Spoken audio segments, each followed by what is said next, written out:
విశ్లేషించి చెప్తే మేము కూడా కొంత నేర్చుకుంటాం. ఎందుకంటే అన్నీ మాకు తెలుసని మేము అనుకోం. మేమేం అపర మేధావులం కాదు. ఏదైనా మాకు తెలియదు ఉంటే అడిగి తెలుసుకుంటాం.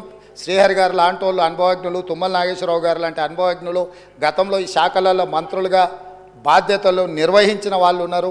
కొత్త తరం నేర్చుకోవాల్సిన అవసరం ఉన్నది. నాకు కూడా శాఖలు ఎప్పుడు నేను నిర్వహించలేదు కాబట్టి నాకు కూడా నేర్చుకోవాల్సిన అవసరం ఉన్నది. నేర్చుకోవడానికి నేను సిద్ధంగా ఉన్నా. కాబట్టి దయచేసి ఇక్కడ నుంచి మనం అందరం బయలుదేరి అక్కడ చూసి అక్కడ ఉన్న పరిస్థితులను అన్నిటిని కూడా అవగాహన చేసుకొని రేపో ఎల్లుండో తమరి అనుమతి తీసుకొని మంత్రి గారు శ్వేతపత్రం ప్రవేశపెడతారు. శ్వేతపత్రంలో తెలంగాణలో ఉన్న ప్రాజెక్టులు అన్నిటి మీద చర్చ చేద్దాం. అదేవిధంగా కాళేశ్వరరావు గారి మీద వీటి మీద చర్చ చేద్దాం.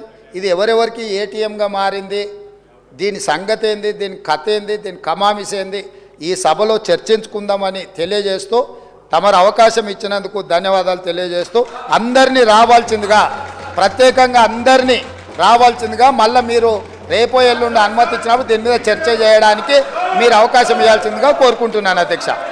The House is urgent to meet again at 10 a.m. tomorrow Wednesday, the 14th February 2024.